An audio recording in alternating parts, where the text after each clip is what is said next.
Сәлеметсіздер ме, менің қымбатты көрермендерім. Бүгін сіздерге мен қыстың қамын жазда ойла деген бағдарлама бойынша жасалып жатқан керемет көкөністер салатын ұсынып отырмын.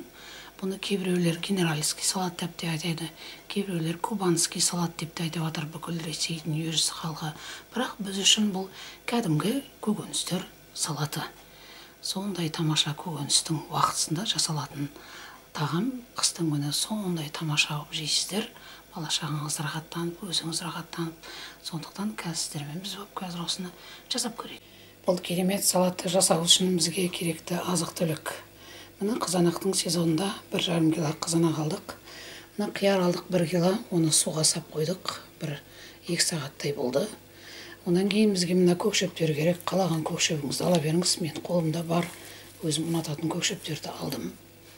Енді пияз керек, 1-3-4 бас, 1-2 сәбіз керек. Сосын 300 грамдай мынандай қырыққабат алдық, 3 бұрыш алдық. Енді осының бәрін майдалап турауымыз керек, бір табаққа салуымыз керек. Оның ішінде мынау 2 ас қасық тұз алдық, 100 грамм қант алдық, 150 миллилитрдей сұйық май алдық. Қазір бәрін турап бір үлкен ыдысқа салуымыз керек. Қызанақты әдемілеп турап қойдық. Енді осыған мына қиярды салуымыз керек.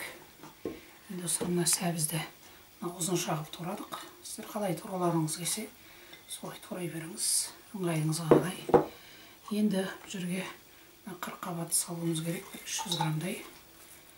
Қазір үлкендеу ыдысқа салуымыз керек болды. Қазір араластырып үлкен ыдысқа салуымыз керек. Сосын пиязымыз бен бұрышымыз салуымыз керек. Қазір мен үлкен ыдыс салып келейін. Міне енді көкшөбімізді салайық, үлкен ыдысқа аудардық. Мынау райхан деген шөп, базилик деген. Сондай жақсы көремін мен.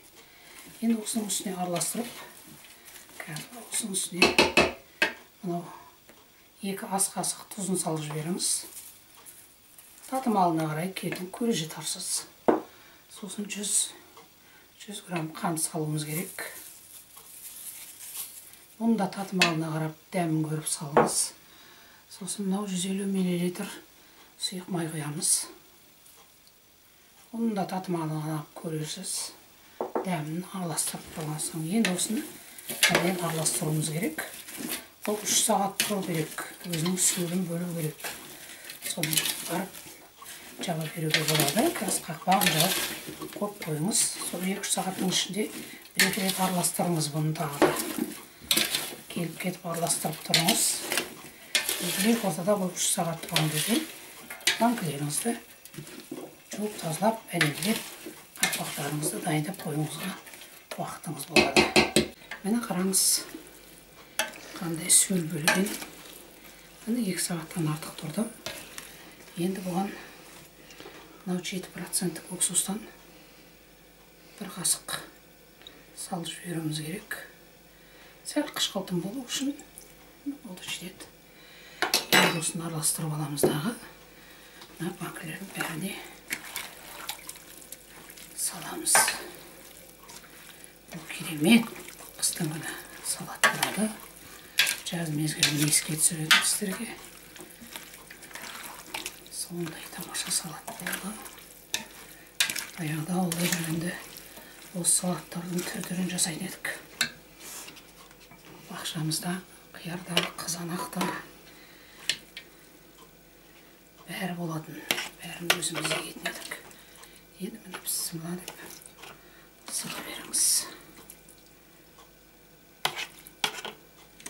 Ашқан кезде кез келген тамаққа қосып жейтін тамаша салат болады бұл.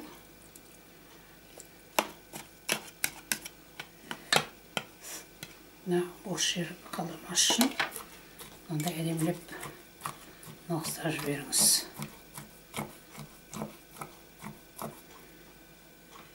Енді бетіне кішкентай салсаңыз болады.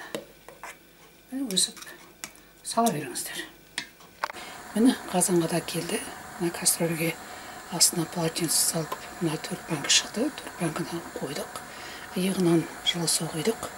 Енді осыны қайнап шыққанын күтеміз. Қайнағаннан кейін 20 минут қайнатып алып жауа береміз. Енді мынау өзінің рассолын өзіне құйдық, сұйықтығын. Енді бұл қайнап буы шығады. Енді ештеңе қоспаймыз, тек қана 20 минут қайнатып алып жау. Міне қайнап шықты. Енді 20 минут күтеміз. Міне салатымыз дайын болды, әдемілеп жауып алдық. 4 литр банка толып әдемі салат болды. Қараңыз, қыста керемет ашып жесеңіз де болады, кез келген тамаққа қоссаңыз да болады. Көріңіздер, бұл сондай тамаша салат. Интернетте көріп жүрген шығарсыздар салаттың түр-түрін, менің де осы салатымның әдісін көріңіздер. Ұнаса лайк басып, комментарий жазып, ойыңызды ортаға салыңыздар. Мен сіздердің ойларыңызды күтемін. Каналымда қоштап, қолпаштап жүргендеріңізге мың алғыс. Инста парақшамызға кіріп жүріңіздер. Астарыңыз дәмді болсын.